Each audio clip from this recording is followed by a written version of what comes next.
This week's show is brought to you by Avlia Modern Folk Embroidery and Sassy Jack Stitchery. Avlia Modern Folk Embroidery you find at avlia.life, and if you visit their website, designer Krista West has set things up very easily for shopping. She has a whole section for beginners, a section for meditative stitching, and if you're a regular follower of Fiber Talk, you know that we did a series not too long ago of live shows on meditative stitching. It's a wonderful area to explore, and Krista West's kits are excellent for that kind of stitching, just sitting and letting your mind go and enjoy the rhythm of needle and thread. So check those out. Then she has several embroidery hoop kits, and my favorite place these days in her website is her pomegranate collection. And those are PDF downloads that you can purchase for $5. And they're a wonderful collection of designs. And as with just about all of Krista's designs, you can take those and they're a repetitive pattern. So you can make them as big or as small as you want. And you can make a table runner, a mat, a coaster, whatever you want out of these patterns. And the pomegranate collection she's adding to on a regular basis, really worth exploring, especially at the $5 price range. And then if you really want some beautiful Mediterranean-inspired designs, go to the table runners and mats section, because that stuff is just stunning. Really beautiful work. So visit avlia.life and explore the Mediterranean-inspired designs from Krista West and pick up a couple of kits to add to your stash and your stitching enjoyment. Our second sponsor this week is Sassy Jack Stitchery, and here is a word from Kim. Sassy Jack Stitchery is happy to be a sponsor of Fiber Talk. We so appreciate all the heart that Gary and team put into their show, and we always look forward to each episode. Thank you, Fiber Talk, for all you do for our needlework world. Sassy Jack's is a vibrant needlework shop located in the mountains of western North Carolina, just north of Asheville. We're in the process of moving our shop to its forever home in a historic folk Victorian on the National Listing of Historic Places, just 3 miles down the road from our current location. While we're moving, you can find us in all our normal online haunts, our website at sassyjackstitchery.com, Facebook, Instagram, and YouTube. We can't wait to open our doors and welcome you into our new old home. It was always the plan to be in this beautiful old house, and we've invested a huge chunk of our hearts into its renovation. Every renovated board, every push-button light switch, every old porch swing has lovingly, mostly, been placed there with our own hands. It has a wonderful, warm, welcoming feel about the place already, and your stitchy joy and laughter with friends will really make it home for Sassy Jacks.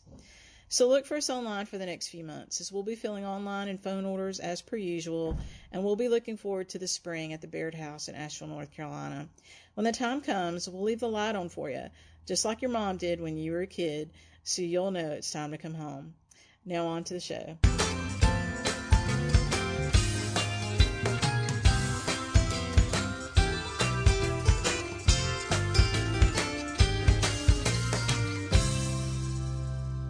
Welcome back. I'm Gary Parr, and you are listening to Fiber Talk, the twice-weekly podcast for needlework artists. Our artist this week, this is going to be fun, Lindsay Olson. Lindsay, welcome. Thank you very much for having me, Gary. Oh, this is right up my alley here. We're going to combine needlework, textile art, and science. I'm excited, and I think you're the perfect person to interview me. Well, I hope so. But you don't usually combine science and needlework. It just doesn't fit together, but you've done an amazing job with this thing. So, always an artist? I would have to qualify that, I guess. I grew up in a household with a bunch of needlers. So my mother was very fond of Erica Wilson kits, so I grew up hanging around that. She was also a knitter, so I'm a fourth-generation knitter. Both my grandmothers sewed or tatted or cross-stitched or needle-pointed. My sister is a sewer and a quilter right now. And I grew up in that atmosphere, but there were no real professional artists in my family. So once I got out of high school, I worked for a little while, tried college here and there, and academics were not something I was ever really very good at. And I ended up studying fashion design for a while and worked at a couple of fashion design houses until my kids were born. And then I taught sewing for a few years. And then I decided that I needed to go to art school. And that was a really big experience for me. It was wonderful. I went to Columbia College Chicago and graduated with a degree in fine arts. But not, but through school, through high school, not really something you were oriented toward. Not in any kind of organized way. I would do a lot of stitching on my own. I would design my own embroideries, for example, or I did a lot of sewing, garment sewing, and knitting. I was a really big knitter, but not in art class. Art class was not something I really focused on. So what makes you go to Columbia? I mean, Columbia is not a school where you monkey around. I mean, that's serious stuff.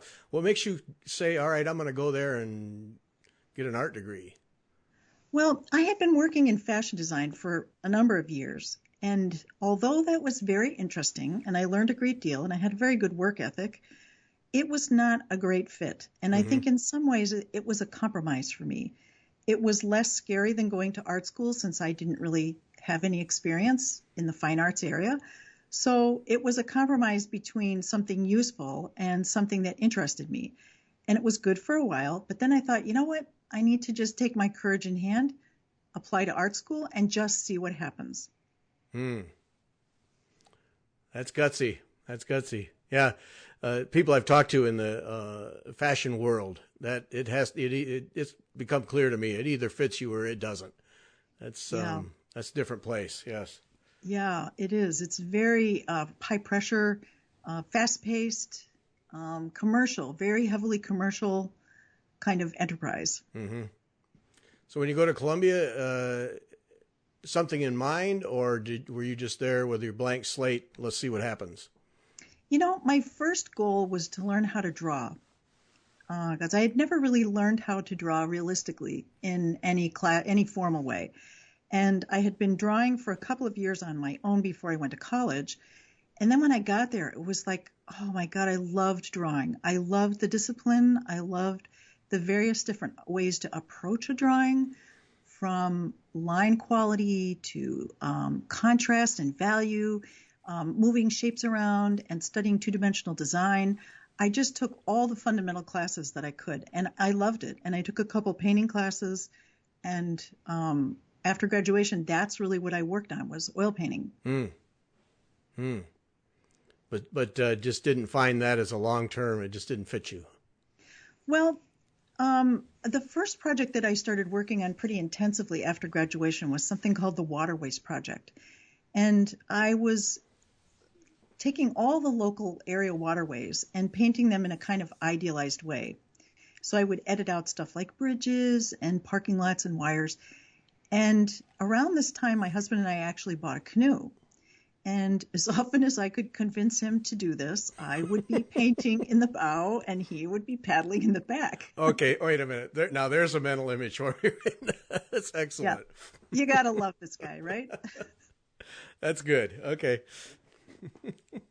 So one day we were on the Calisag Channel and we passed beautiful, beautiful engineered waterfall. It's called a SEPA station. And it was in the middle of nowhere. It was somebody had spent so much money on this, and I couldn't understand why there was all this engineered beauty in the middle of nowhere. So finding out who built that structure and why led me to the MWRD, the Metropolitan Water Reclamation District of Chicago. And they're the people that process all the wastewater from Cook County in Chicago. And once I got there, I learned so much about the wastewater treatment process that I thought, you know what, I really have to do something with this that's really personal. And so I decided to switch to textiles because they're so approachable, they're so tactile. And also I really, really dislike washing brushes. So that was like the perfect confluence of leaving painting and moving into textile work. It's true. It's true. Have you ever cleaned watercolor or have you ever cleaned oil brushes? It's just a nightmare. I only remember when I was a young kid cleaning oil-based paint for house painting and what a turpentine and all that. So, no, I would not enjoy that. I can understand why you'd hate that. Yes. Yeah, it's a total pain. So, okay, she leaves oil painting because the brush cleaning is too much. The maintenance is too high. Okay. I like that. The maintenance is too high. Yeah. Yeah. So you saw, okay, so you see this wastewater treatment plant, the kind of thing that most people, when they get near it, will turn left and get away from it. And somehow you see art there. Well, it was such an amazing experience because here I was painting idealized waterways all these years, and then to look at a piece of engineering that someone intentionally put in the canal to oxygenate the sluggish water, and to learn about the real story of water, to me felt like an extremely powerful concept to pursue. I was very curious, and all of a sudden, water mattered to me in a completely different way. So forget about the idealized water. The real story of water is so much cooler. Intrigues me, all the reading I did about you is there's zero science in your background. I mean, right. I didn't pick up on any indication of any interest at all. And then you hit this juncture and it's like science just jumps on you and you connect the two. It's an amazing thing that has happened. Well, I've always been somebody who was willing to take a risk. Mm-hmm. And I think what that means is that I really never look before I leap. And I think had I known what it was going to be like to walk into a wastewater treatment plant, or wait a minute, back it up, to first talk my way into doing art about wastewater treatment, which is a whole process in itself. That was so big and so huge that once I got in there, it was like, well, gee, I guess I better do something with this now.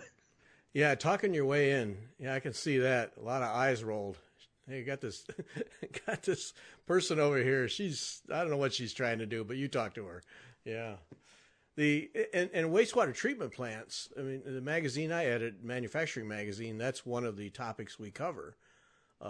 Very high intensity operation with a lot of maintenance, pumps, motors, chemicals, the whole shooting match. And I mean, people don't think they're all that complex, but there's just an awful lot to them. And you just walked right into the heart of it and said, I see some art there. It was an amazing experience because, yes, I had never been in an environment where I had to wear a hard hat or safety shoes. Right. Or I have no science background whatsoever. So I would walk into these monthly lectures that the MWRD would put on for continuing education for the staff.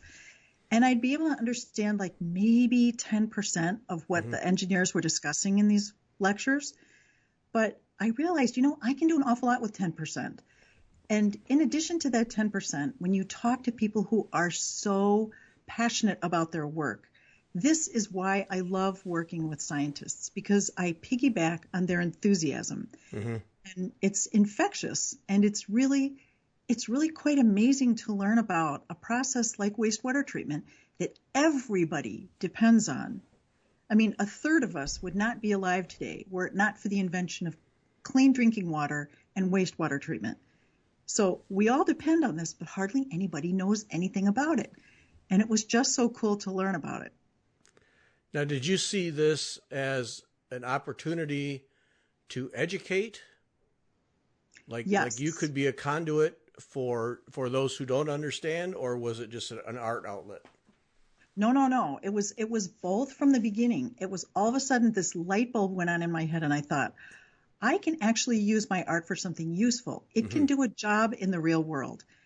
And this combination of feeling like my art would be useful and meaningful to other people and attaching myself to ideas that were larger than my own life, my own thoughts, my own studio, that combination was extremely inspiring and powerful for me. Science is its own language. It's its own mindset. And if you're not exposed to it and kind of grow up with it a little bit, it can be hard to pick up. How did you approach that part of it? It's taken me a long time to figure out how I do this because everyone is always asking me, well, how do you figure out how to make art about science? The very first thing, and it's interesting that you mentioned language, because the very first part of any project I start has to start with a glossary of terms. I have to understand the words that people are speaking to me about their various professions. So once I get some of the terms down and some of the basic concepts, that is my way in. And I was trying to think of how best to describe this, but I work out of a number of different books. Like I have a 3-ring binder that is a project folder that organizes supplies and techniques. I have a science notebook where I write down by hand and diagram a lot, all the science that I'm learning. And then I also have an artist sketchbook. And none of these things are very tidy. They're very messy. And I'm always moving back and forth between these 3 books. Mm-hmm. But somehow or another, in all that switching of gears, that's the magic thing for me, is the ability to switch gears from if I'm going down the science path, I get a little stuck on a concept, I switch over to the art side and I start working out some of the details about making the art or the design of the art or the materials or colors or whatever. And somehow that loosens me up to relax about the science. And then I can go back to learning more science. So it's this bouncing back and forth that's really helped me learn. It's helped me figure out how to create the art I do. Yeah, yeah. Now, how do you, when you walk into a wastewater treatment plant or water plant of any kind, whether it's wastewater or just pumping water from a spring, I mean, there are several layers of technology there. Yet you ended up focusing on the biology, the microbes, the breaking down of waste and creating fresh water. Were there other areas that attracted you, or did you blow right by all the mechanical stuff to get to the biology? Oh, no. I spent several months in the pump house a couple times a week. And that is a 6-story building on the premises. Actually, it's important to know that Stickney plant with the MWRD is a 1930s Depression-era facility. And in those days, they didn't build small facilities. They built gigantic ones. So it's actually the world's largest wastewater treatment plant. So the pump house is huge. And it was really important to understand that hydrology is governed by gravity, whether it's in nature with streams and lakes and rivers and waterfalls of any kind, or it's the wastewater treatment facility, because that facility is geographically located at the lowest point in the city, because water is really heavy and you want to use gravity to bring all that water to the lowest point in the city. And then at the wastewater treatment plant, you lift it one time. You spend the energy and the money to lift the water up to the highest point in the plant, and you use gravity to completely feed it through the system of cleaning the water. And then it's put back into the waterway at the end of the process. So connecting my water waste project, my understanding and my visual cues of how nature deals with hydrology was what engineers borrowed to set up the plant. And that was a very good connection for me to learn. Mm-hmm. And also, the same process that's used to clean wastewater treatment in the aeration tanks is exactly how nature cleans rivers, lakes, streams, fresh water. It's just that the engineers have figured out a way to speed up that process. Right. Yeah, people often think that there's some magic that happens there, but no, it's just nature at a very fast pace. Yes. Yeah, like someone once asked me, oh, do you have to add the microbes into the aeration tanks? The brilliant thing is no, because they come from our bodies. We've evolved so that the microbes that inhabit our guts eat our poop. Mm-hmm. And it's like this perfect circle of life thing. It's pretty amazing. Yeah. Yeah, it is the beauty of it. Yep. There's no high-end Monsanto chemical factor here. It's just good old nature. Yeah. Right. Yeah. That's great. So then I struggled in my research, I struggled to find the mental connection between seeing all this go on and then finding the biology and then saying the best way to express that is through textile art. seemed like there were a couple leaps of faith in there to make that happen. You know, when all the time I was in art school, I was learning about design, I was learning about drawing skills, I was learning about composition and painting and expressing myself in 2 dimensions, but I never really took a formal class in textiles. But the thing about wastewater treatment is that there's such a large yuck factor that I thought, if I'm going to use this for educational outreach, I need to find a way to shrink the distance between the science and the art and the viewer. And so it was like coming home to just pull out all different kinds of fabric. And the thing about the treatment plant was that this industry is so incredibly diverse. You walk into this workplace and there's people who are engineers, there's scientists, there's operators, there's people who keep the facility clean. There's people of every different color, race, religion, everything. And I thought textiles would be a very good way to express this diversity because I can use silks, cottons, linens, denim, canvas.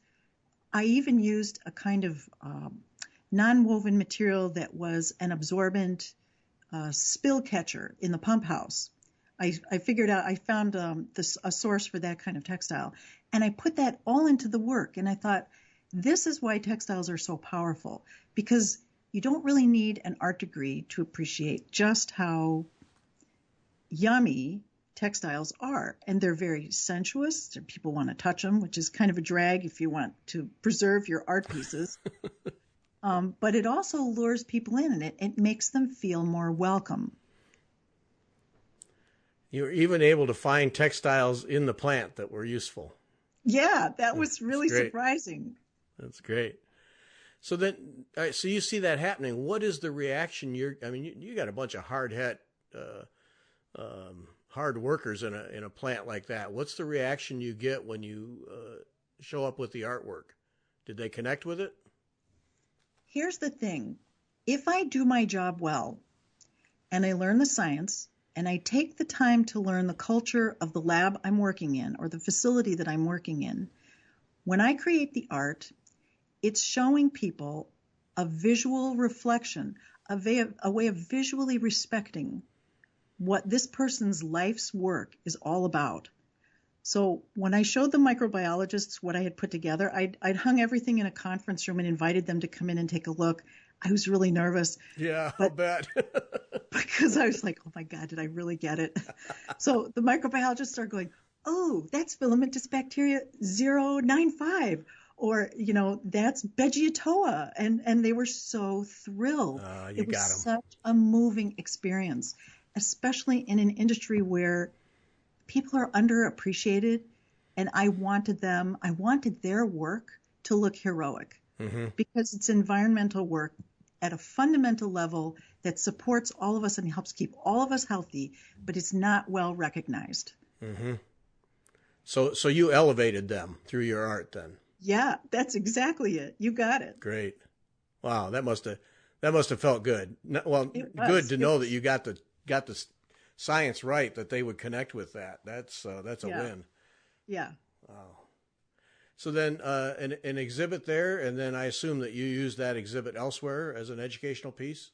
Yes, actually I showed at an international water conference at McCormick Place in Chicago. I showed at a state WEF conference in downstate Illinois. I've shown it in a number of libraries, but it's a little bit hard to place that work, and it requires a certain location because of the yuck factor. Right. But everywhere I've put it, people have been very, very responsive. Librarians have been so good about placing this work in their galleries. And so now take this back to Columbia. At the time, you're still connected with Columbia, and no, I had graduated by this point. You're done with that then? Okay, all right. Yeah. So this was strictly on your own. Right. This was after I graduated. Yeah. Did you feel at that point, this is what I can do, this is what I should look to do, even as a full-time thing? Or was this still just kind of that was fun to do, interesting experience?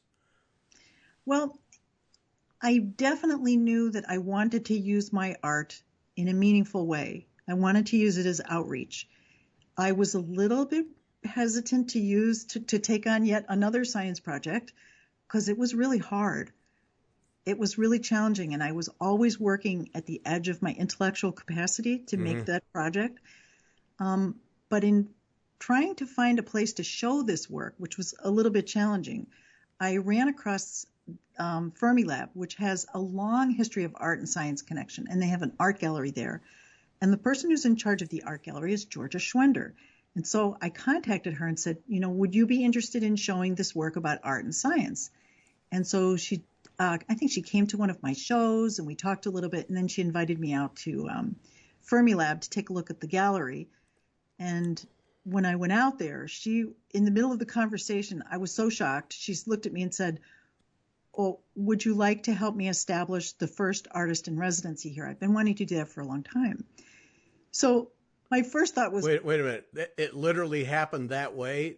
Yes, it really, literally. I mean, I fell into this. It literally happened this way. So I think it was a moment where both Georgia and I had goosebumps. We were both very kind of like, wow, this is really going to happen.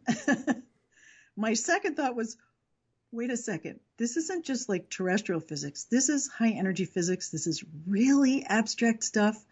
But again, my proclivity to not look where I'm leaping and just say yes got me. Well, yeah, that's just it. When I was reading about you, and the story starts out in the wastewater treatment plant, and go, okay, with some effort, you can understand what goes on there and grasp it enough that you can express it through your art. I can see that happening, someone who's willing to work at it. But then to go to high energy physics, I mean, those folks aren't normal. They operate at a level that we just can't connect with in a lot of ways.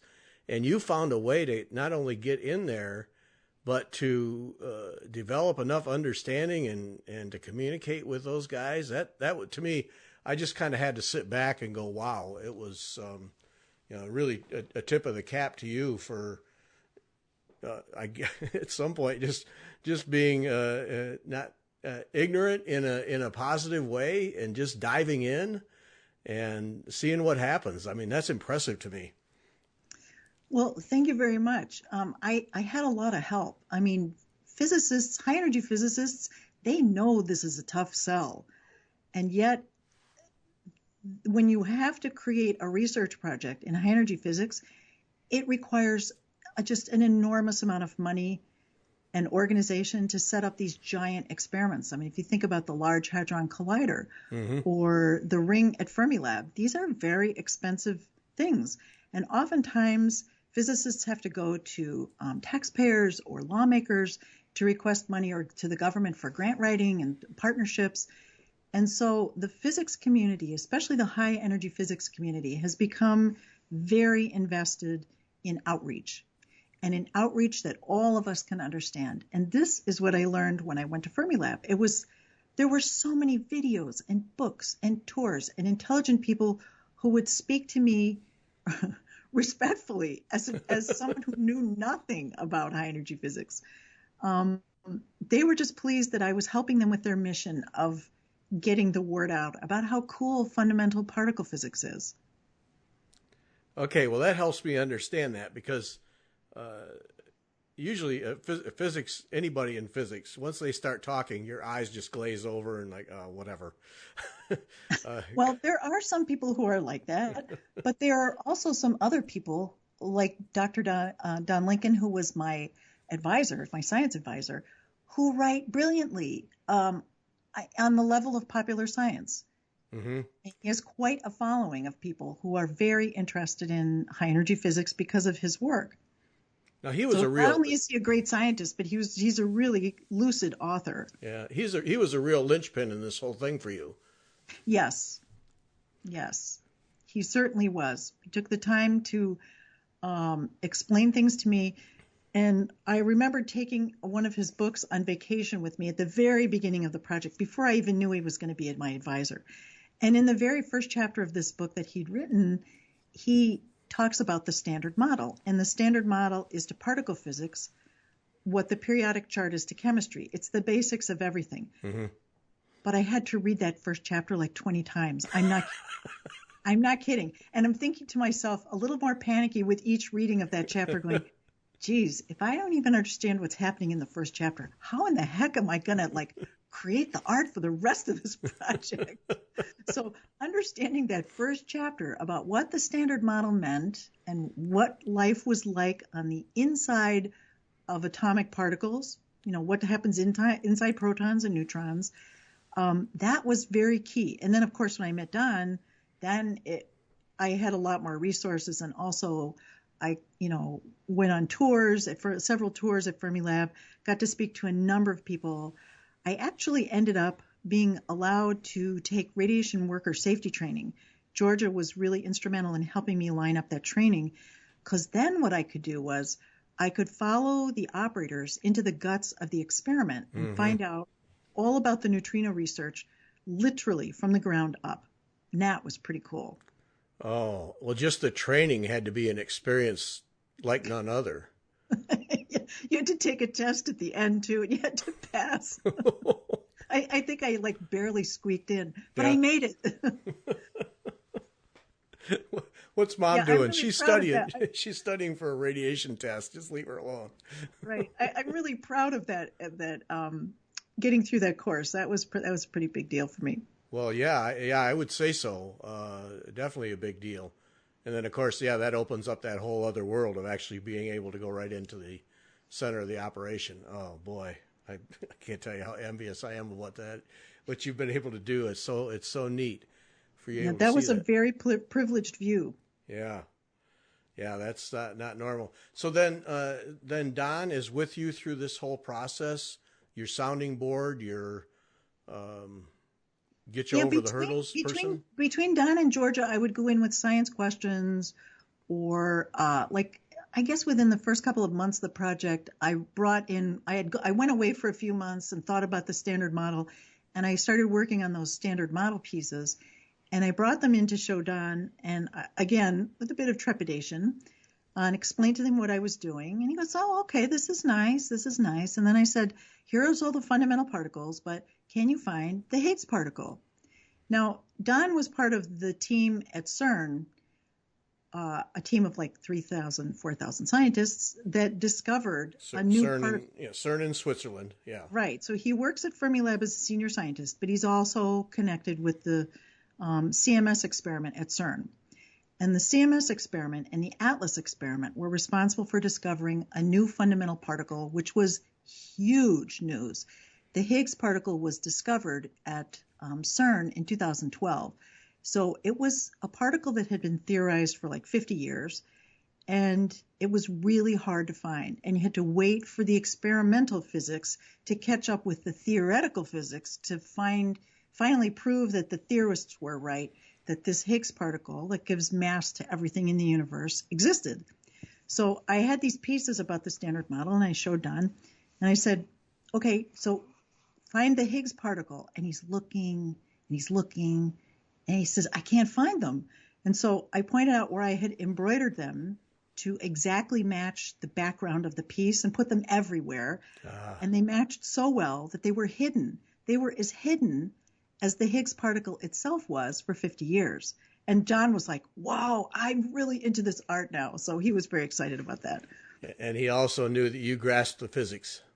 Yeah, he knew that I understood some basic stuff about it that was important to communicate. Oh, that's fun. Yeah. So this whole experience then you become the first artist in residence at Fermilab. Right. And what does that entail? I mean, it had to be more than just making some textile art. Well, Georgia and I kind of invented it as we went along. Okay. We had no idea what this was going to be. But we knew that there had to be an outreach component. So I had something like, instead of an open studio in my studio, I brought my works in progress, my sketchbooks, some of my small samples, and I set them up in the art gallery for, the usual Friday afternoon wine and cheese do that the lab always has. And that open studio was part of the outreach. I had a couple of speaking engagements there and participated in one of their anniversary science days. So it involved a combination of outreach and a combination of doing my own research and learning and going home and making work in my studio. It ended up being something like 30 pieces. So it was a really huge project. And plus, Don introduced me to Michael Hoch, who is the founder of the Art at CMS project at CERN. And that was a collaboration effort between scientists and artists to use fine art as outreach. And so there was a whole group of us who were involved with that. And so I had to make a whole bunch of duplicate pieces so that that work could tour in Europe. And it's in Italy right now. And that's another form of outreach that was kind of an extension of the residency. And through Michael and the Art at CMS project, I got to go visit CERN, which was extremely cool. Oh, yeah. So this, I mean, the high energy and physics guys, that's its own special international global club. And it sounds like then there is an artist component that is really that equivalent when it comes to high energy physics. Artists doing variations or using art in different ways to express what you do with textiles. Yeah. Mm-hmm. And some of it was experiential, like a dance, video performance, musician. There's a rapper in our group. So that's a very diverse group of people. That's interesting. So, okay, different artists, different ways of expressing the same thing. Okay. I like that. Yep. So this must have, having success here, how long was that residency? The residency lasted 2 years. I think the next group of residents were only 1 year, and I think they're on their 7th year now, past mine. So it's a very successful program. And yeah, so that was that was for me. It was 2 years because honestly, I really needed the 2 years combined, with what I was doing at Fermilab and what I was doing at CERN. It was really important for me to have that time. Yeah, it takes time to really synthesize those ideas and turn them into textile art. Well, it needed a year just to figure out what the job was. So, well, we kind of invented it as we went along, George and I. That's great to be in on the ground floor. So then, I assume that you stay in touch with this. You still involved with the program to some degree? Yes, as a matter of fact, they just Georgia invited me to speak earlier this month, for the Arts and Lecture Series at the lab. Mm-hmm. So yeah, I maintain a tight connection with them. Fermilab has opened so many doors for me. It's been a really wonderful experience. And, when you say you were the first artist in residence at Fermilab, people are like, pay attention. They go, oh, well, let's take a look. Also, doing that had to give you, I would think, considerable confidence that you can grasp science and express it through art. Must have taken you to a new level once you completed that work. Yeah, actually it did. It made me realize it wasn't a one and done after the wastewater treatment plant. Mm-hmm. Yeah. Now the next one, and we're going obviously we're going to run out of time, but I got to learn about the work you did with ocean acoustics and sound. Because that whole thing, I mean, before doing Fiber Talk, I did a podcast for 5 years on marine aquariums, grew live coral in aquariums, and of course studied reefs and so on and so forth. And one of the factors in coral reefs is all of the sounds in ocean, because animals use that more than we realize. And human sounds mess up animal behavior along the reefs. And so when I saw that you had actually gone on a boat, a ship, a research project to study acoustics, you had me. You had me at acoustics. So how did that come about? Well, I started out in water. So the waterways paintings led to the wastewater treatment plant. And after 2 years of working with theoretical particle physics, I was thinking, I'd really like to get back to a water theme. My son is an ocean acoustician. He studies ocean acoustics. Mm-hmm. And so I happened to mention to him, I said to him, I'd really like to go to sea. I think that would be a really interesting thing to do. And he said, Mom, it's funny you should mention that because I have a friend who's putting a project together. She's looking for an artist to go with her on her next trip. So that scientist was Dr. Jen Mixis-Olds at the University of New Hampshire, who is the director of the Center for Acoustics Research and Education. And she invited me to come along. Again, total amazing luck. I mean, I've had other projects where I had to work so hard to get in or so hard to get scientists to help me. And this one was like, oh my God, here's this scientist who loves art museums, takes vacations in Europe and visits the Prada or whatever, And it was just like, this was a great opportunity. And it was also the first time that I participated in science because I worked on the science crew, just like everybody else on the science crew. I did my 12-hour shifts. Uh-huh. Yeah, because isn't that true on a boat? Everybody's got to have jobs, yeah. Everybody has to have a job. It's way too expensive to have somebody coming along as a freeloader. Right. But I was very happy to have a job. If you didn't have a job, I think I would have gone crazy because it was intense. You're so far away from home. I was away for 3 weeks. You really do need something to do. Yeah, yeah. So what was this project all about? Were they making measurements or were they actually injecting sound to see behavior? What was going on there? It was a monitoring project. Okay. And the monitoring project was using both active and passive acoustics. So active acoustics is something that's on every ship ordinarily in the ocean because acoustics is used to discover what's happening underwater. So fishing boats use it to locate schools. Pilots use it to come in and out of harbors. Captains use it to make sure that they are the water depth where they're traveling is compatible with the draft of the ship. But the way that scientists used active acoustics on board the ship was to send the acoustics, a ping of sound into the water column and to discover where organisms hung out in something called the plankton. And the plankton is a group of organisms that hang out in kind of like the top 200 meters of the ocean, basically. They're made up of larval fish. Some of the organisms live there their whole life. Some are temporary residents. And so the active acoustics helped identify how extensive the plankton was. And the passive acoustics was an array of special microphones, hydrophones they're called, that were sunk at 7 locations all along the eastern seaboard and collected information for at least a year, some a little bit longer. So we would go from site to site and we would pick up the hydrophones, download the information, and then plunge the equipment back in because it was a 5-year project. And that data helped establish a baseline. It was just to monitor a baseline.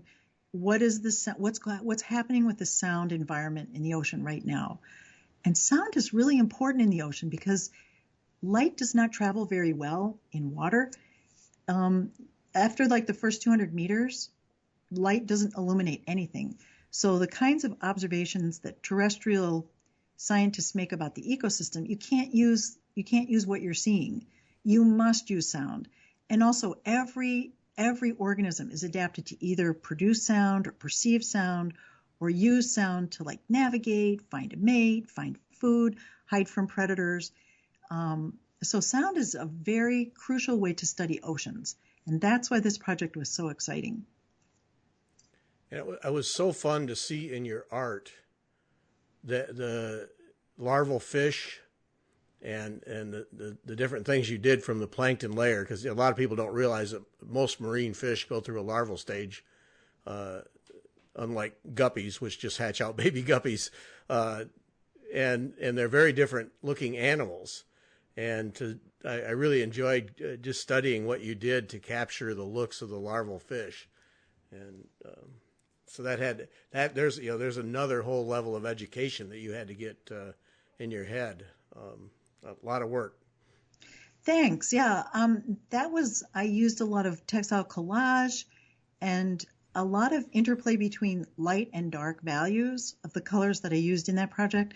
I deliberately kept the colors monochromatic in both the acoustics part and the plankton part, because there was so much complexity in other areas that it's really good to like kind of limit your choices somehow. Yeah. So that was really good. But yeah, I used stitching and beading and collage work and some quilting techniques to kind of put that project together.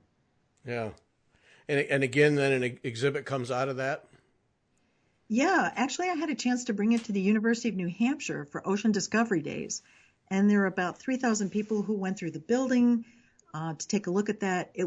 The whole project was scheduled to go to D.C. to the Smithsonian Ocean for World Ocean Day, but of course that was canceled March 2020 because of COVID. There we go.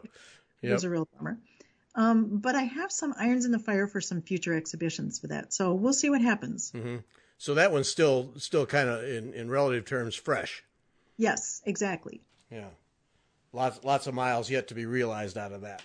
Yes. That experience on the boat had to have been something you'll always remember, just doing the work and then watching other people work, the scientists, the whole education just in that. Yeah, it was very valuable. I knew nothing about ocean acoustics, and to have that kind of full immersion experience was very enriching and very inspiring. But it took a little while after the trip was over to unpack it because it was so intense. It was a very steep learning curve. I had to, we took turns doing marine mammal watch or entering data in the science log, which, you hear that on Star Trek, captain's log, suddenly something. Okay, there really is a science log. There really is a separate ship log even. One of the crew members taught me about celestial navigation. So it was great seeing all the nuts and bolts of science, but it was intense. Yeah. And it was long. And I really was so happy to get home after 3 weeks. Yeah, I got to believe after something like that, you go home and for the following weeks, little lights keep going on. Oh, that's what that was all about. And that had to have been just an ongoing experience of things just coming to, starting to realize that's what that meant, that's how that fits, and piecing it together. That is exactly right. And I think it was a whole year of that ping, ping, ping. Was it that long? Yeah. Yeah. Yeah. All I can think is the Thanksgiving dinner table at your house has to be one interesting conversation. That's either that or family members going, no, please, we've heard too much about this already. Let's talk about something else. No, your family suffers. Yep. They suffer your obsessions. Yep. Hey, you're doing and trying different things, that's for sure. So talk about now, you have these experiences, you collect all this science in your head, you have an artist bent, you want to express it. Talk about how your textile arts have evolved. What are some of the tools and techniques you use to express all these science things that you're learning about? Okay, I'm going to talk about the Ocean Acoustics project for this one. I chose a silk background for the active and passive acoustics pieces, and these pieces are really big for embroidery scale. So the passive acoustics piece is about 36 inches square, and if you look carefully, the kind of silk that I used is called Dupioni, and I made identical squares and stitched them together, but I switched the grain lines around so that the Dupioni would kind of have a bit of sparkle to it. Mm-hmm. It catches the light in different ways, just like the surface of the ocean does. So that was one really nice choice. I loved working in that silk. It was a learning curve to figure out how to best handle it, but making that silk background really helped, like we talked about before, elevate the science content by using a really elegant background. And then the passive acoustics piece, I decided to actually use some of the echograms, some of the actual sound recordings. So in the 4 quadrants of that passive acoustics piece, I've done some heavily embroidered surfaces that express the background noise in the ocean, for instance. The ocean itself is very noisy, even without human sounds. It's very, very noisy. There's abiotic sounds like winds and waves. And I used an overall stitching. They were actually couch thread, very thinly laid down couch threads that created that overall background noise in the ocean. And then closer to the center of the circle, there's something that looks a little bit more regular. That's a fly stitch that's done very narrowly with the legs pretty close together in a circle, and that's representing the sound waves that were collected for shipping. So there's shipping noise in there. Then there's a school of fish. Then there's dolphin noises and whale sounds. And then in the very center, I've embroidered equations. This was one of the equations my son helped explain to me. There's one equation that describes waves, all different kinds of waves. I mean, this is an equation that's used in physics, high energy physics, in acoustics, and other ways of measuring any kind of waves. So that's a basic wave equation in the middle. And in the very center of that ocean acoustics piece are 3 buttons. Those represented the huge floats that were on the hydrophone equipment itself. So I was including the equipment. I was including the equations used to come up with analyze the data that they were collecting from the hydrophones. I used the hydrophone data itself. And then in the very outside edge, I embroidered an equation that's used to measure ocean acidification. Because as global warming has more and more of an impact on the environment, the oceans are becoming more acidic, and that will affect the quality of sound transmission. So that's something that scientists are probably going to be studying over the next few decades. Right. Now, two questions that have nothing to do with anything. One is in the studying of the plankton layer and with global warming and global acidification, one of the negative results is it makes it hard for animals to deposit calcium, which many of them use for their shells and homes and other things. Are you seeing is acidification starting to have a significant impact on the plankton layer and the animals and their ability to form their bodies?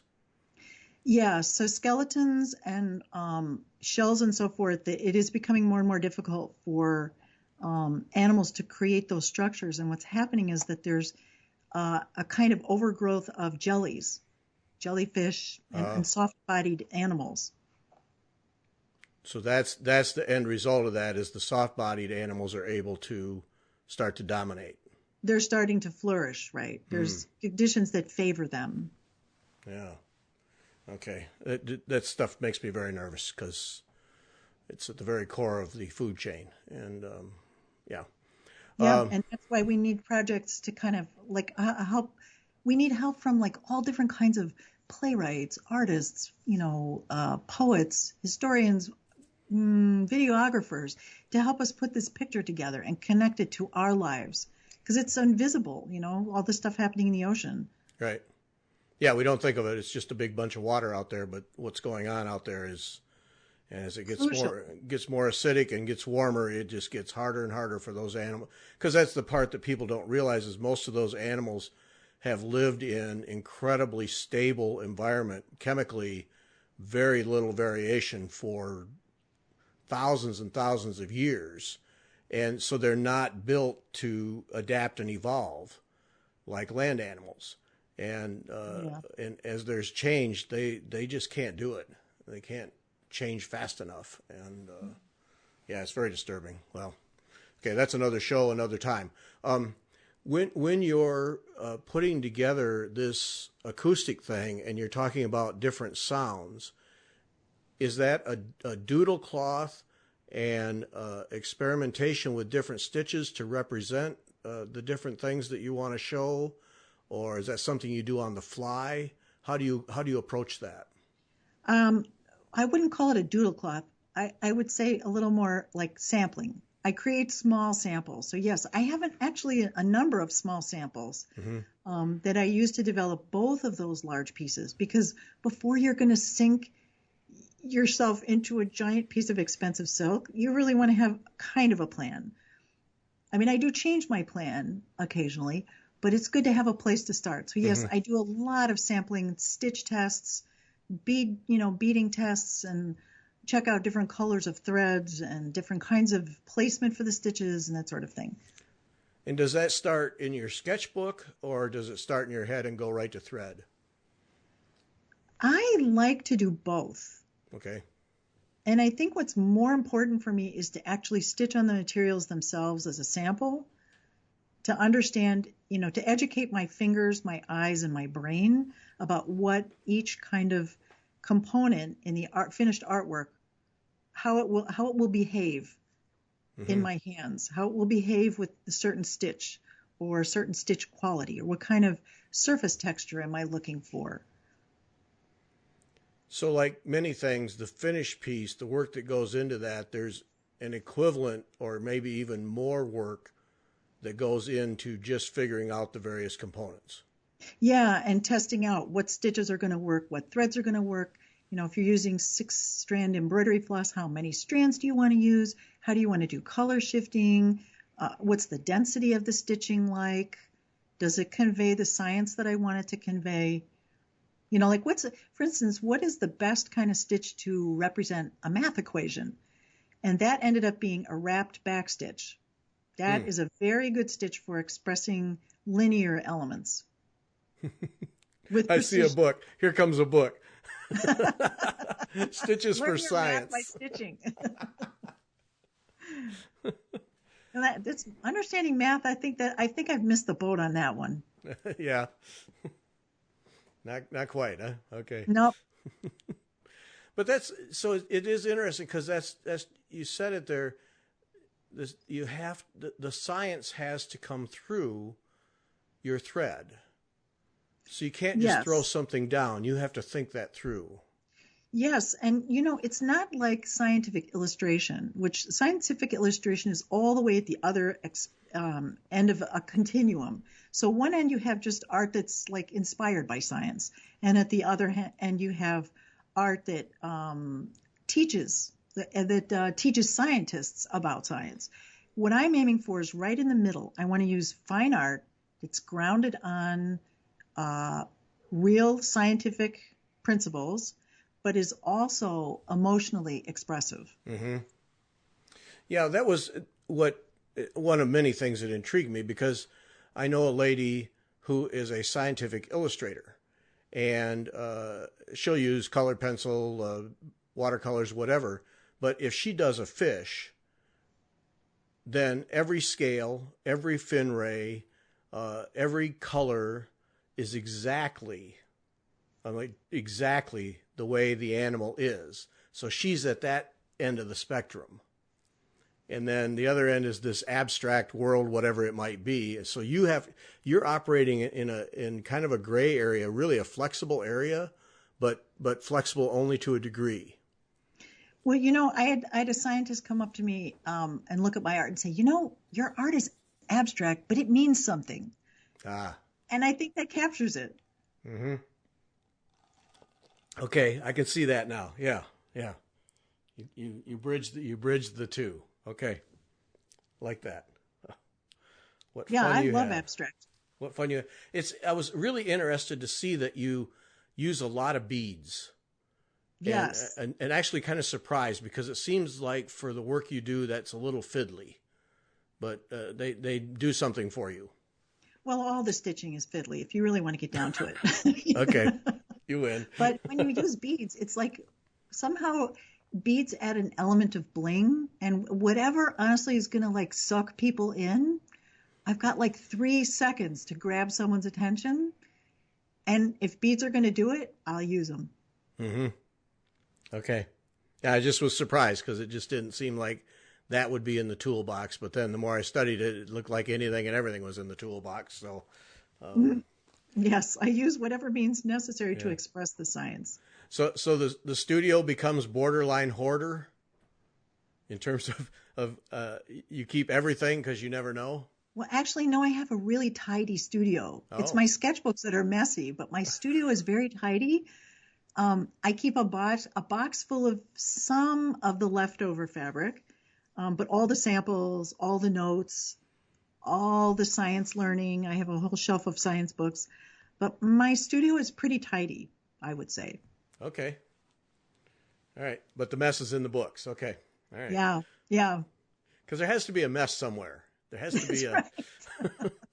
Yes. a You have to have scratch a and erase sandbox, and a, right? yeah. Yeah, there has to be. There just simply Well, has to be.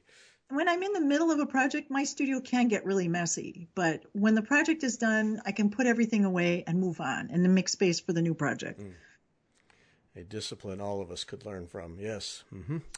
Uh, so what is this? And we haven't even touched on some of the other science areas as that you've covered. Do you start to want to orient yourself toward a field of science and explore more, or are you still pretty much a blank slate, willing to try anything?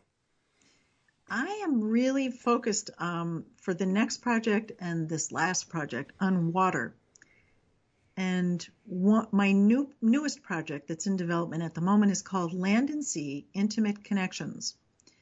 And it's connecting the anoxic zone, this area of low oxygen in the Gulf of Mexico, to land use practices in the Mississippi River Basin, both in urban areas and rural farming communities. There are certain land use practices that are driving this increasing dead zone, low oxygen zone, that's killing life in the Gulf or driving it away. And so the ocean, things that have to do with water, I think that's the strongest pull for me. Mm-hmm. So right back to that wastewater treatment plant that got in you.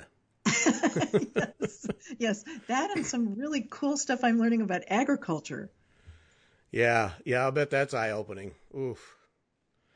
Ooh, stuff just getting washed right into the Mississippi. Yeah. And there's some also very powerful ways in which farmers and agriculture can solve climate change, this issue of the warming planet.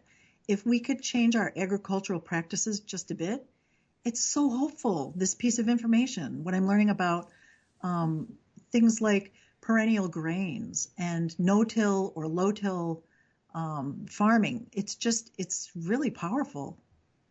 So then this project is going to be able to educate from the Gulf all the way up the Mississippi. Right. It's looking at land use practices in the Mississippi River Basin and how those impact what's happening in the Gulf of Mexico. Mm-hmm.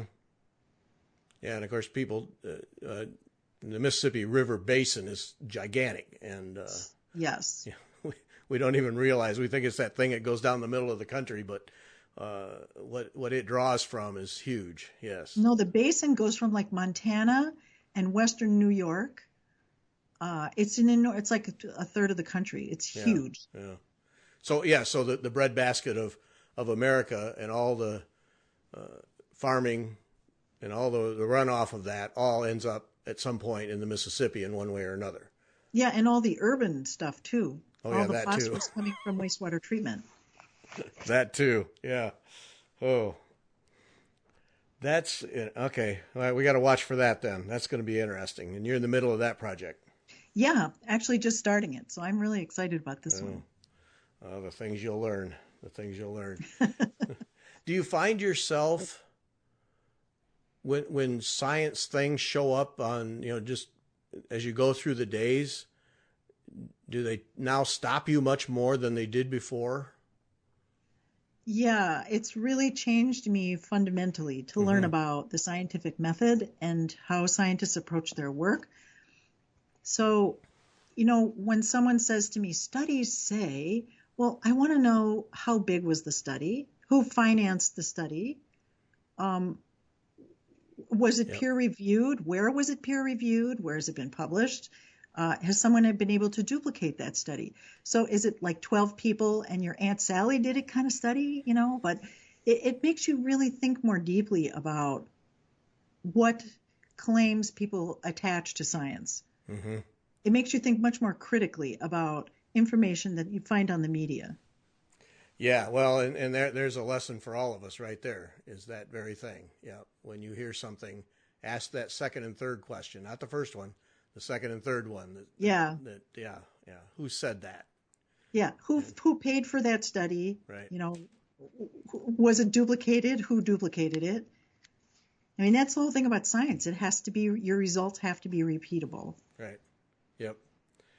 That's why they do it that way, so that when we get the answers, that we know that there's some substance behind them. Yes. Yeah. So so then I can just tell in the way you talk, it has literally changed you. It has changed my life. Yes. Yeah. And it's also made me realize that the reason I was so bad at school was because I didn't use art to learn my subjects. If I had been allowed to use art, I would have been done much better. Really. Yep. Well, that's interesting too in its own right. Everybody learns differently. And, yes. And math class, art is not a way that they normally teach math, but it'd be interesting. Yeah, if you'd had a chance. Yep. Yeah. Yeah. You'd have been a high-end mathematician. That would have been fun. No, I really am happy to be an artist.